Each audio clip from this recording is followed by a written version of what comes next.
உடல் உறுப்புகள் உள்ளுடல் உறுப்புகள் ஒழுங்காக வேலை செய்ய வேண்டுமென்றால் அதற்கு உடற்பயிற்சி மற்றும் உடல் உழைப்பு மிக மிக முக்கியமானது.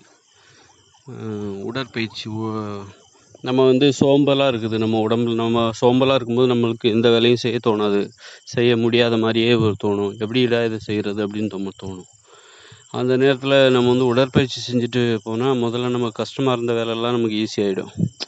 அதே மாதிரி தான் உள்ளுடல் உறுப்புகள் இரைப்பை,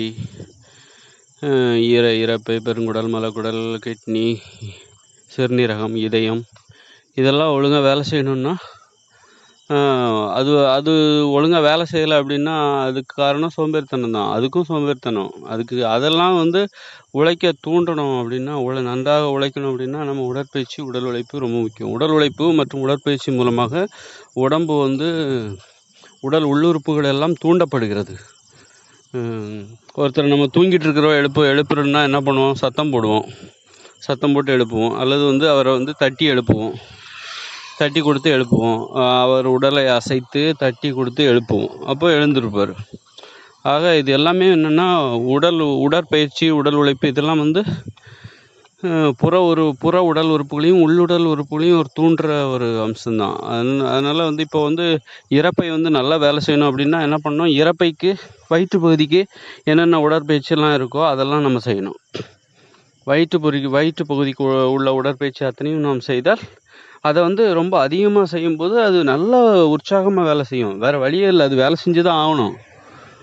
அதே மாதிரி இப்போ இதயத்துக்கு நல்லா வேலை கொடுக்கணும் அப்படின்னா அது இதயம் நல்லா ரத்த ஓட்டம் அதிகப்படுத்துகிற மாதிரி, ரத்த ஓட்டம் வேகமாக போகிற மாதிரி உடற்பயிற்சி, அதில் ரத்த ஓட்டத்தை துரிதப்படுத்துகிற உடற்பயிற்சி, உடல் உழைப்புகளை நம்ம செய்யும்போது இதயம் தூண்டப்படுது. அப்போ அது நல்லா வேலை செய்யும்.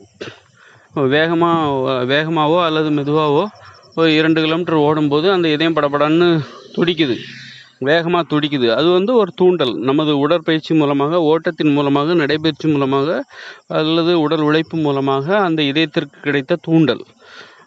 அது மாதிரி நுரையீரல் நல்லா வேலை செய்யணுமா, சுவாசம் நல்லா வேலை செய்யணுமா, வேகமாக ஓடுறோம் அல்லது மூச்சு பயிற்சி அல்லது யோகாசனம் இதெல்லாம் செய்யும்போது அந்த மூச்சு பயிற்சி சிறப்பாக செயல்படுவதற்கு நுரையீரலுக்கு ஒரு தூண்டல் கிடைக்கிறது.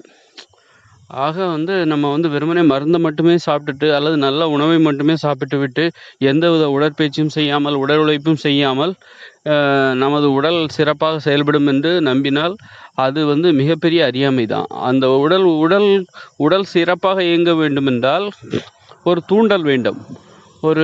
ஒரு அந்த தூண்டல் தான் என்னென்னா தூண்டுதல், எழுப்புதல் என்று பெயர். அந்த எழுப்புதல், தூண்டுதல் அது உடற்பயிற்சியின் மூலமாகவும் உடல் உழைப்பு மூலமாகவும் தான் அது கிடைக்கும். அது பளுவை தூக்கி உடற்பயிற்சி செய்தாலும் சரி, யோகாசனம் செய்து உடற்பயிற்சி செய்தாலும் சரி. இப்போ வயிற்று பகுதியை நல்லா வேலை செய்ய வைக்கணும், செரிமானத்தை அதிகப்படுத்தணும் அப்படின்னாக்கா நம்ம என்ன பண்ணோம்? வயிற்று பகுதிக்கு என்னென்ன யோகாசனம்லாம் இருக்கோ அதை கொஞ்சம் அளவுக்கு அதிகமாக கூட நம்ம செய்யலாம். காலை மாலை இருவேளை செய்யலாம். வயிற்று பகுதியை நல்லா திருகி கொடுத்து நல்லா உறுதியாக்கக்கூடிய, வயிற்று பகுதியை உறுதியாக்கக்கூடிய உடற்பயிற்சியை நம்ம செய்யும்போது அப்போ வெளியில் மட்டும் அது உறுதியாகாது, திருகி கொடுக்கப்படாது. உள்பகுதியும் நல்லா உள்பகுதியும் தூண்டப்படும், நல்லா தூண்டப்படும். அந்த குடல் பகுதி, இரைப்பை எல்லாமே அசைவுக்குள்ளாகும். அதுக்கு ஒரு வலி ஏற்படும். வயிற்று பகுதியில் ஒரு வலி ஏற்படுற மாதிரி நம்ம உடற்பயிற்சி செய்கிறோம் அப்படின்னா அது வயிற்று பகுதிக்குள்ளே இருக்கிற இரைப்பையும், பெருங்குடல், மலக்குடல் எல்லாத்தையும் தான் அது வலி ஏற்படுற மாதிரியான ஒரு உடற்பயிற்சியாக அது அமையும்.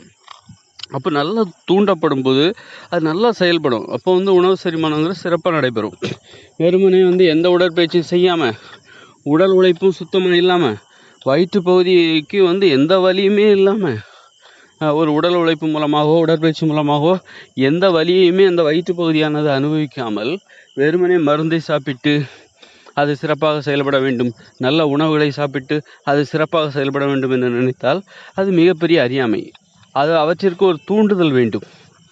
அந்த தூண்டுதல் தான் உடற்பயிற்சி, உடல் உழைப்பு ஆகியவற்றிலிருந்து அந்த தூண்டுதல் வெறும் இரைப்பைக்கு மட்டும் அல்ல, அல்லது வயிற்று பகுதிக்கு மட்டுமல்ல, இதயம், நுரையீரல் எல்லாவற்றுக்குமே கிடைக்கிறது. இந்த தூண்டுதல் என்பது எல்லாவற்றிற்குமே கிடைத்து அந்த உடல் சிறப்பாக செயல்பட உதவி.